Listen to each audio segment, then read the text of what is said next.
Top of the morning to you lads and lasses. This is Bballin coming at you with a Dota commentary. Alright, so it's pretty early in the morning. I wanted to try out my terrible Irish accent to hopefully wake you up and wake myself up. Because although I am an early riser, I'm not really competent, or I'm not really like a non-zombie in the morning. But anyways, this is Bballin. Hi guys. Yeah, so here I am. I have a fan in the background. The noise might be a little distracting, but it is hot as hell in this room. Sorry I missed a little bit of time, but I had to move into my new place, but now I am here and it's settled and it's fucking hot. And I have some Gatorade with me. Gatorade. Yeah, because casting is very athletically strenuous, so I need some electrolyte fuel.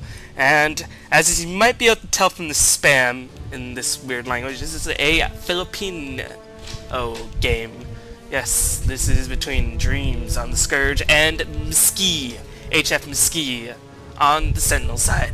So I picked this game because I don't really know too much about their drafting styles. I know that Dragon Knight and Queen of Pain are pretty popular. They like to go Lothars on their melee carries. But I picked the game because there's usually a lot of action, so hopefully I can practice my mini-map awareness and try not to miss too many kills, because I predict there will be a buttload of kills. So, alright, enough of that. Let's go right into the game. So, Dreamz, Band, Shadow Fiend, Dragon Knight, Bottom, and I guess all of these are potential mid-solo heroes. Dragon Knight with a Battle Crow in the Philippine scene can tank, and he needs levels, and he can use farm very effectively. Bottom, strong ganker, high mobility hero. Shadow Fiend, good mid-solo. I don't know if he's worth the first ban, but this is a Filipino game, so maybe they know something that we don't. But this is version 6.71b. So it's not the newest version. So like heroes like I don't know, Batrider, Clockwork haven't been nerfed yet. Morphling hasn't been nerfed yet. So we'll see if any of those heroes have been picked. So meanwhile, Mski, Ben, the Visage, the Batrider, the Earthshaker. Visage, really dominant lane hero. Batrider, also really dominant lane hero. Earthshaker, powerful laning hero because he can roam. He has a long range nuke. Not so good in lane presence, but more of like, hey, get the fuck away from my teammates, or I'll blast you with this giant rock, craggy rock fissure thing. Sorry, I didn't really know what I was doing with that, but whatever. It doesn't really matter. So, Dreamz, first pick the Crystal Main. It looks like they wanted to get their support out of the way right off the bat, and they picked up the Crystal Main. So, because Philippine Dota usually has their mid-solo use a bottle, I'll be surprised if Crystal Main maxes their Brilliance R, because bottle crowing will allow the mid-solo to regenerate a lot of mana. So, Mski counters with a Vengeful Spirit and a Windrunner. I'll be interested to see if the Windrunner goes into the mid-solo lane, or if he solos a long lane. I guess we'll see as it progresses, but Windrunner, high mobility, very annoying, stupid, boring hero that is in literally every game, unlike like a Morphling or Venge. She's in actually every game, so I'm very tired of that hero. And they also picked up the Venge, strong support. Decent lane presence, has sort of a spammable stun. She can She can cast it twice in a single gank attempt.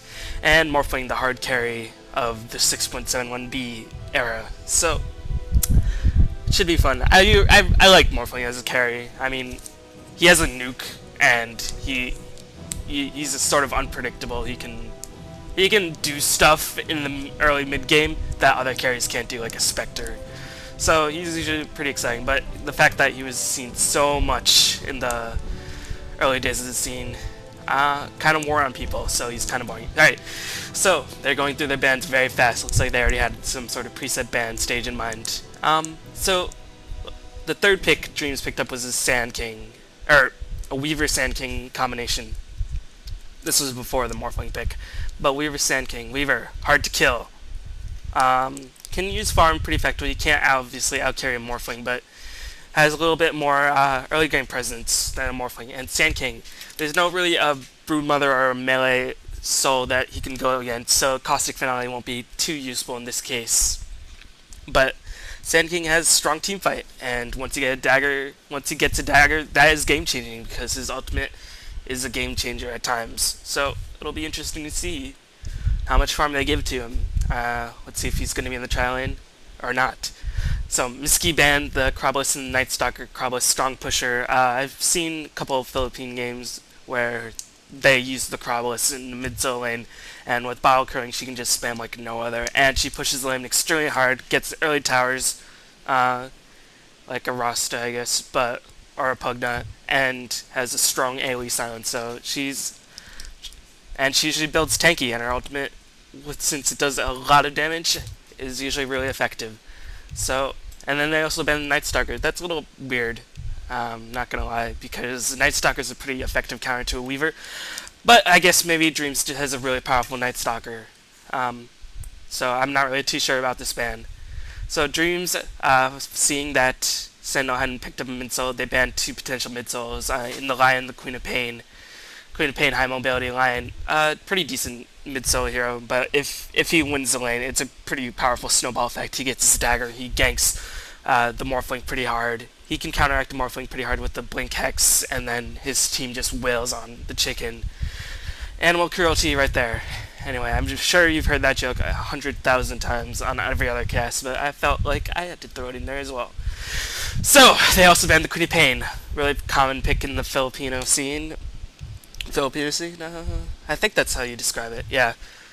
All I know is that the official language used to be Tagalog in English before it changed to Filipino scene. Alright, they finished to pick some ban, but I'm just going to go over this really quick. I won't spend as much time as they usually do because I think this is a pretty long game, and there's a lot of action, so I want to save my voice. So, they banned the Queen of Pain, high mobility hero, strong burst damage, a lot of damage. And, alright, so they had the first pick after the bans, they picked up the Clockwork. Clockwork can potentially, looks like he'll solo the long lane. Alright, that was almost terribly racist. Unintentional total racism there, but it doesn't matter. Clockwork, fun hero. I like him a lot. He has a lot of map awareness. He can become a strong initiator. We'll see. If I have to guess, he's probably going to go up against a tri-lane or the Windrunner. So, yeah, should be fun to watch. And MPGL responding with Sven. Sven, sort of a melee support that's been fading out these days. He really does need some farm in order to be just like, besides a Stormbolt and like one hit of a God Strength before you become useless in a battle. So he's been fading out, but he has an AoE stun. That's pretty much a good thing, as you might have guessed. Finally, Dreamz responded with the last pick of Tinker. That's definitely their mid-solo hero, so it'll be interesting to see if he'll do ball curling, because I think Tinker is a really effective rune whoring hero, and if you rune whore very effectively, you might not need to ball curl as much, but this is Filipino Dota, and I wouldn't be surprised if he ball curls like no other. So, last pick, MPGL responded with a Leshrac. Sort of, I guess they wanted a little bit of anti-pushing turtling in order to get their Morphling farmed.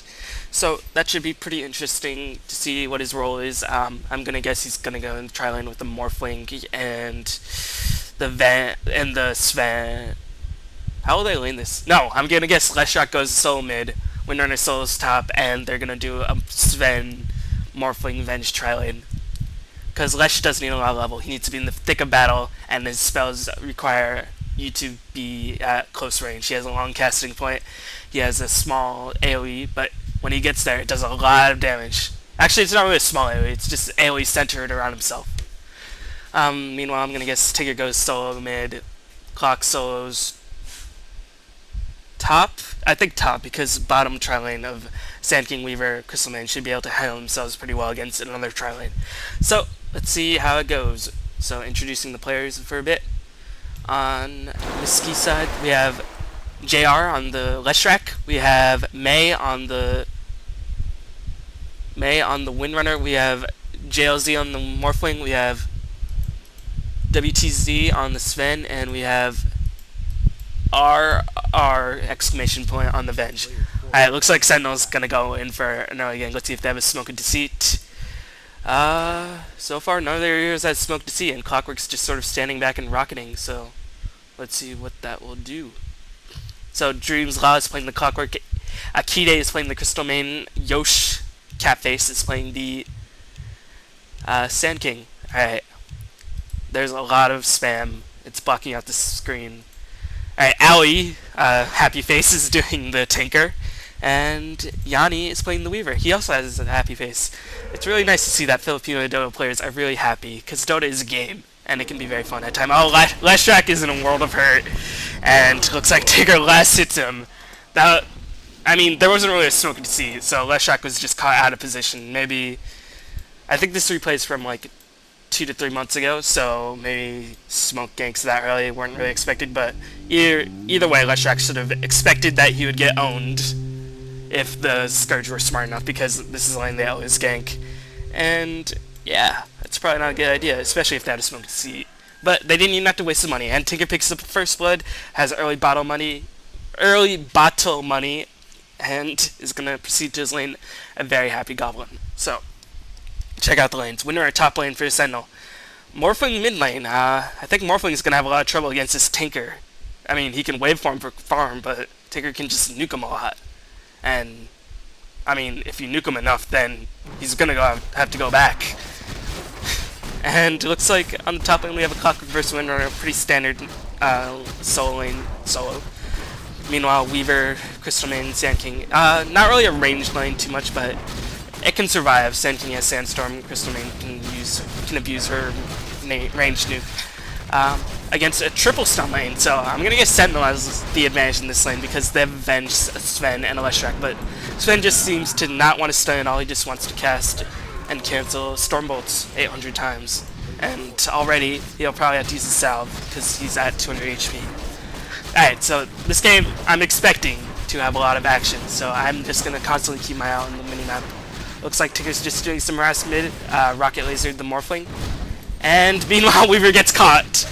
Glad I got that just in time. Looks like a triple stun and owned him, but Scourge with a rebuttal kill on the Sven, and looks like I don't really know what Venge was doing. Looks like Venge is just gonna feed. Let's see if she's gonna feed. No, a good chain stun by the Leshrac, and Vengeful Spirit lives. So Vengeful Spirit was really out of position there. So I think this is sort of the reason why most people don't consider Filipino Dota the same. Looks like Morphling's gonna feed, yeah. Morphling fed to the Tinker. Tinker had enough mana for laser. I think Morphling just waveformed in and fed. I don't really know. So I think this is sort of the reason why hardcore Dota fans don't really appreciate Filipino Dota. They think it's sort of just too aggressive. I mean, there's really poor positioning. There's really sort of like novelty picks, air quotes, around that, and it's not really the best example of how you can improve your Dota game through positioning. But I think it's really fun, really interesting. Dota's a game. It doesn't make as much money as StarCraft, so I think people play it just because they like it a lot. So it's gonna be. So I think this game should be pretty fun.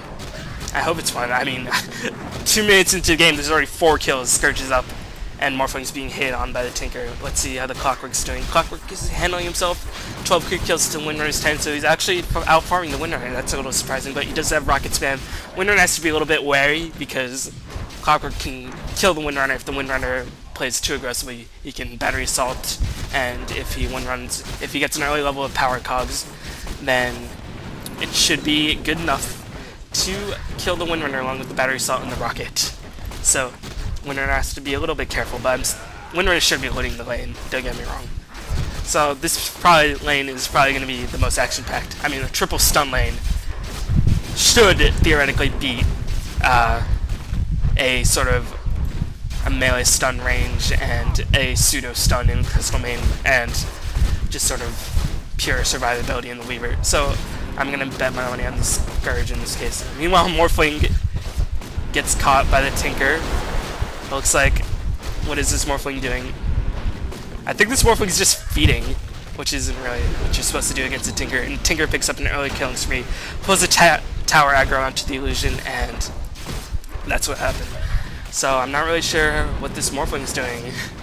I would have put